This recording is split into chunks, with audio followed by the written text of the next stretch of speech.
नमस्कार. इतरांकडून येणाऱ्या लिंकची वाट का पाहायची? तुम्ही स्वतःहून गणित मित्र या चॅनलला सबस्क्राईब करा आणि बाजूला येणाऱ्या बेल आयकॉनवर क्लिक करून ऑल नोटिफिकेशन्स ऑन करा. Dear students, today we are going to see example based on truth value of compound statement from the chapter Mathematical Logic. This video is for both faculties 12th Science and 12th Commerce. So let us start. ही चारही tables तुम्हाला माहिती असतीलच, ही तुम्ही आधीच पाहिलेली आहेतच. त्यामध्ये आपण रेड कलर मध्ये हायलाइटेड पार्ट्स आहेत तेवढेच लक्षात ठेवू, म्हणजे सर्व टेबल्स आपल्याला लक्षात ठेवण्याची आवश्यकता भासणार नाही. उदाहरणार्थ बघा, पी क्यू जर दोन्ही टी असतील त्याचं कंजंक्शन सुद्धा टी येणार, अदरवाइज ते एफ येणार. म्हणजे कंजंक्शन साठी एवढाच पॉइंट लक्षात ठेवला तरी चालण्यासारखा आहे.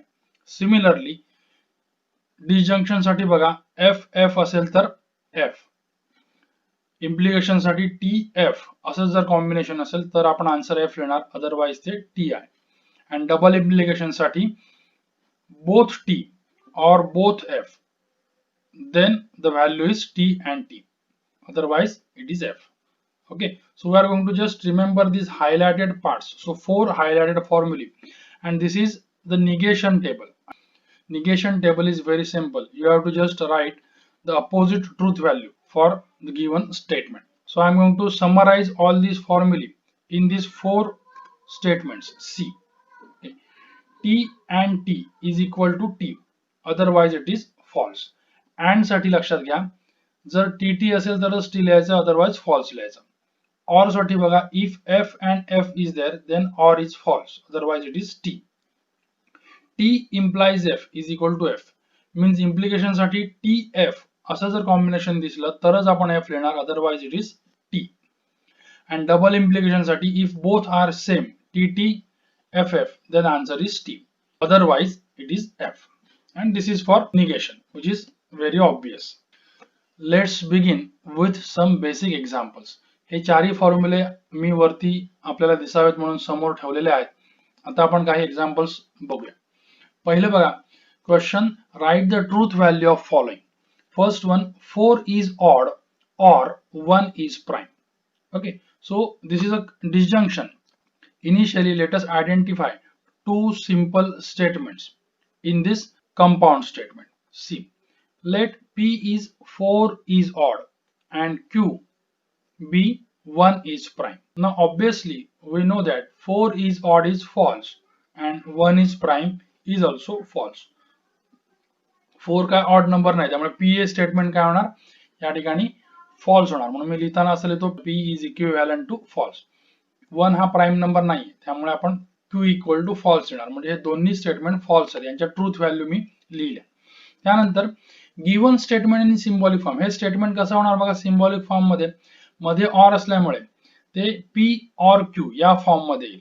आता आपण काय करूया, या ठिकाणी या दोन्ही व्हॅल्यू F आणि F सबस्टिट्यूट करून कॅल्क्युलेशन करूया. So to the next line, P or Q is F or F. Okay, and now you can see F or F असेल तर आपण F लिहिणार, अदरवाइज ते T असणार आहे. So F or F, the answer is F. And therefore the truth value of given statement is f. लक्षात आलं का? याच पद्धतीने आपण आणखी काही बरीच एक्झाम्पल सॉल्व्ह करणार आहोत. Let's see next one. पहिल्यांदा दोन सेपरेट स्टेटमेंट्स आयडेंटिफाय करायची, त्यांच्या ट्रूथ व्हॅल्यू आयडेंटिफाय करायच्या, त्या व्हॅल्यूज यूज करून आपण आन्सर काढायचे. Next one, 64 is a perfect square and 46 is a prime number. See here, P 64 is a perfect square, the truth value is t, and 46 is a prime number, the truth value is false. Okay, तुम्ही आता अशा पद्धतीने सुद्धा लिहू शकता, मी वेगळी पद्धत दाखवली या ठिकाणी. मग याच ठिकाणी आपण ट्रूथ व्हॅल्यू म्हटली त्याची टी आणि या ठिकाणीच फॉल्स म्हटली, त्यामुळे पुन्हा P इक्विव्हॅलंट टू टी किंवा Q इक्विव्हॅलंट टू फॉल्स असं लिहायला नको. Okay, so given statement is actually a conjunction, so it is P and Q. Therefore P and Q is equal to P is T, Q is false. P is T, Q is false. So T and F. And remember this, and साठी जर लक्षात घ्या, दोन्ही T असतील तरच answer T येणार, otherwise ते false येईल. दोन्ही T नाही आहेत म्हणजे ते फॉल्स येणार. So truth value of given statement is false. लक्षात येतोय, अंदाज येतोय, लक्षात येत आहे का? अशा पद्धतीने आपण पुढचे एक्झाम्पल्स आणखी काही ट्राय करूया. Third one, 5 is a prime number and 7 divides 94. See, 5 is a prime number and 7 divides 94. These are two separate statements. Okay, their truth values are respectively t and f.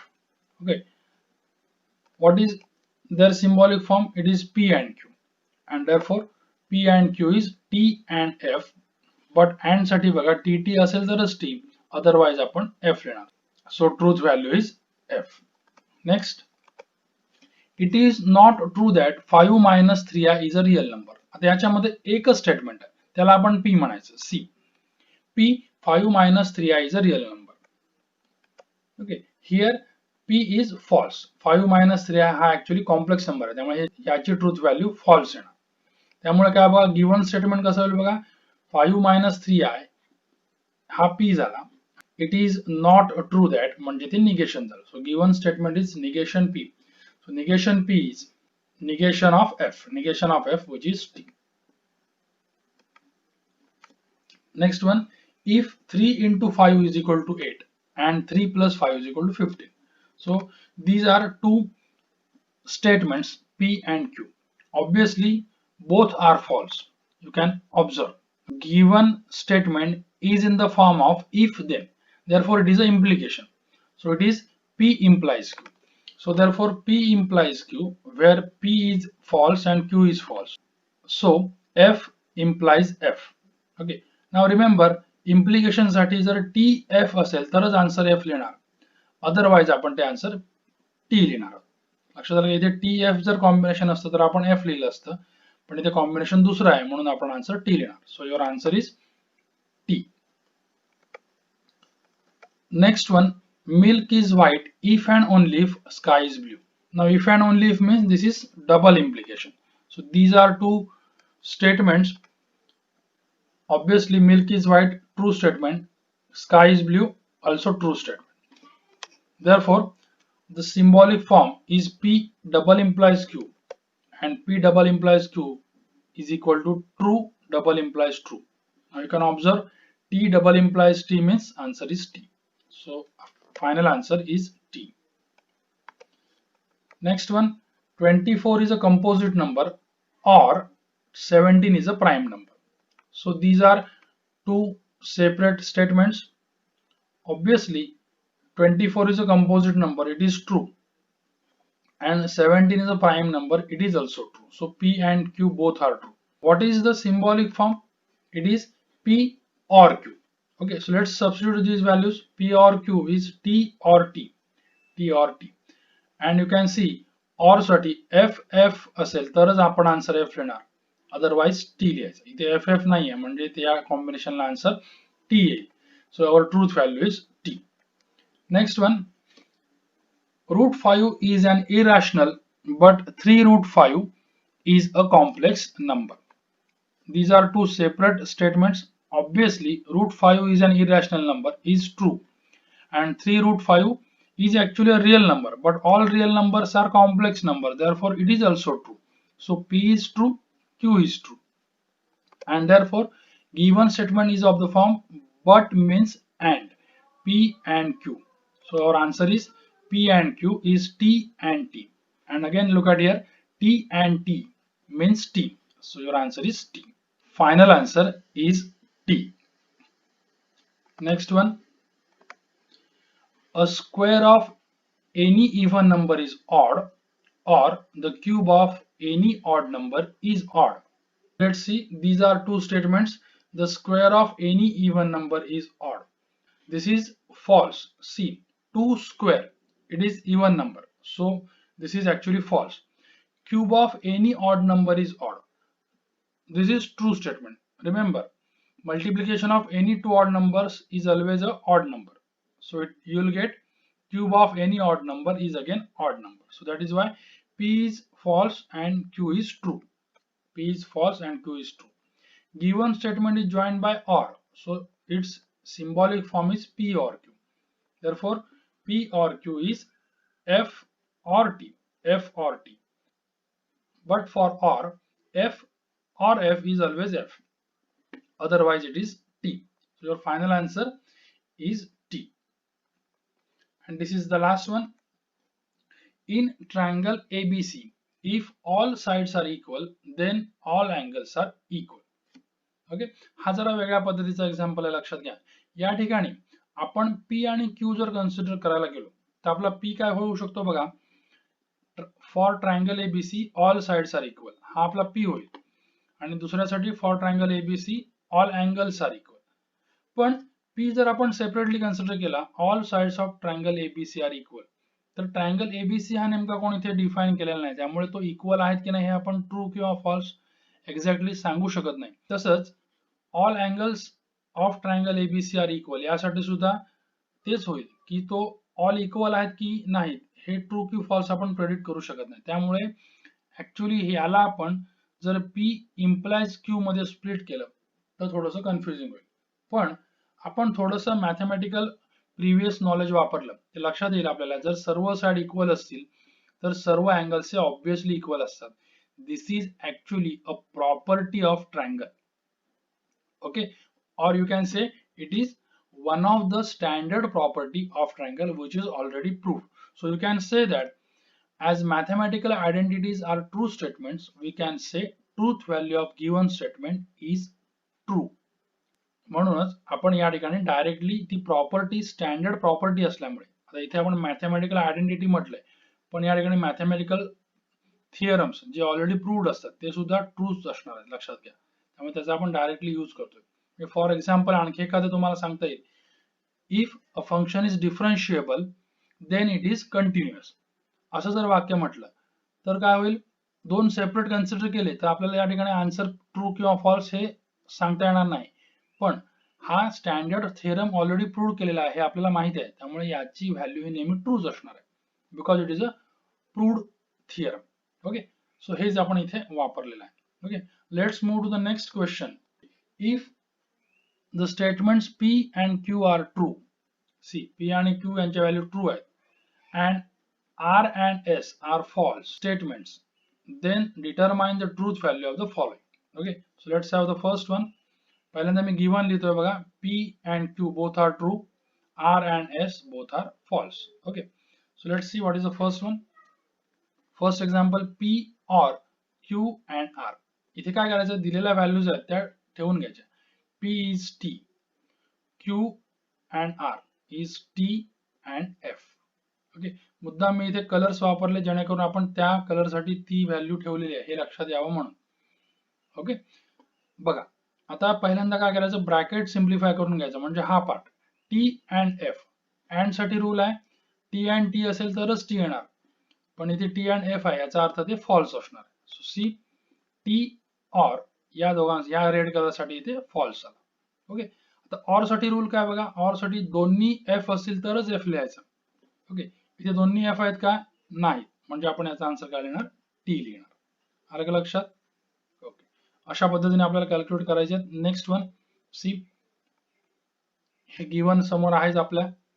Number 2, P implies Q or R implies S. So P, Q are T. So T implies T and R implies S, means F implies F. Okay, implication साठी बघा काय, T implies F असेल तरच आपण F लिहिणार, otherwise आपण true लिहायचं. So T implies F आहे का, नाही, म्हणजे याची व्हॅल्यू ट्रू येणार. इथे T implies F आहे का, नाही, म्हणजे याची व्हॅल्यू सुद्धा ट्रूच येणार. ओके, म्हणजे दोन्ही ट्रू ट्रू येतील बघा. या रेड साठी हा ट्रू आला, या ब्ल्यू साठी हा ट्रू आला. Okay, so it is true or true. What is formula for or, F or F is F, otherwise it is T. So it is T again. इथे F or F दिसतंय का, नाही, म्हणजे दुसरं combination आहे, म्हणजे ते T असणार. Okay, this is our answer. Let's see next one. या ठिकाणी बघा, negation R double implies P implies negation Q. Negation R म्हणजे काय, R ची व्हॅल्यू F आहे, so negation F double implies P double implies T. Q ची value इथे ठेवूया, निगेशन T होईल. पहिल्यांदा ब्रॅकेट सॉल्व्ह करायचं, म्हणजे रेड कलर मध्ये. What is negation F, it is T. या ठिकाणी निगेशन T काय, F येईल. See T T and negation T is F. Okay, again try to simplify this bracket. T double implies T. Look at here, T double implies T is T. So your answer is T implies F. And what is the implication? TF equal to F. TF equal to F. That is your answer.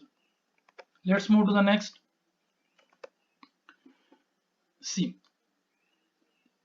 हा पूर्ण लेंदी एक question आहे. याच्यामध्ये दोन colour मी वापरलेत, red colour and blue colour.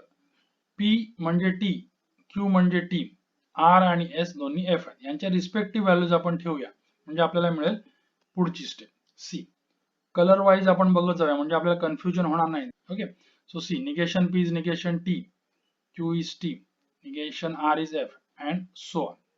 Okay, so आता इथे आपण सॉल्व्ह करूया. Negation T is what? F. Negation F is T. T implies T. T implies T काय येणार? हे बघा, इम्प्लिकेशन TF असेल तरच आपण F म्हणतो, म्हणजे T इम्प्लाइज T हे Tच येणार. आणि निगेशन F याचा आपण T करणार आहोत. So see this T implies T is T, negation F is T. Okay, now to the next step.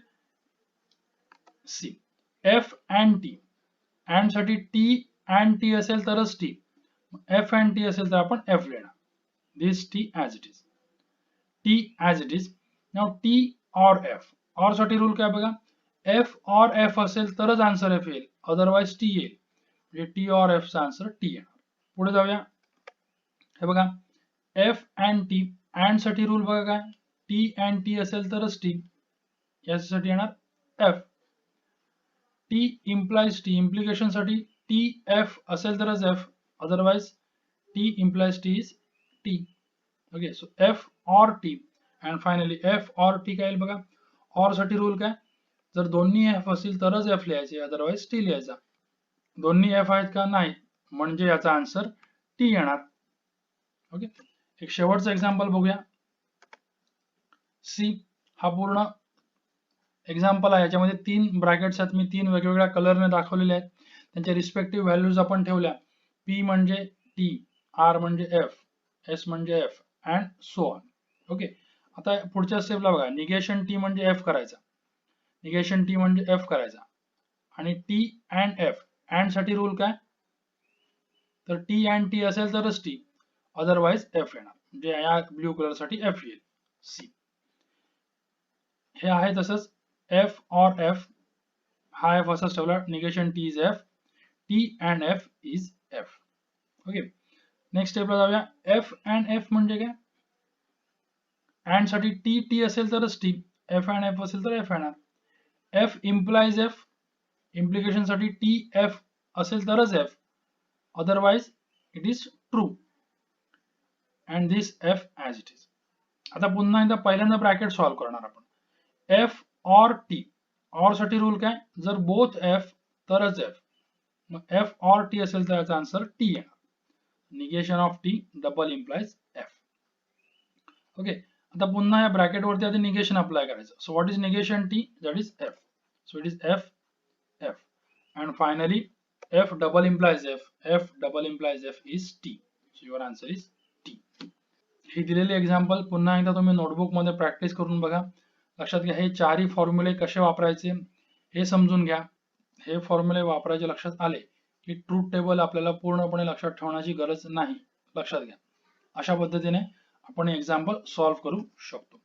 जाता जाता सर्वांनी कॉमेंट सेक्शन पाहायला विसरू नका, कारण कॉमेंट सेक्शन मध्ये मी काही क्वेश्चन्स दिलेले आहेत, त्याची तुम्ही उत्तर कॉमेंट सेक्शन मध्येच देण्याचा प्रयत्न करा. थँक्यू.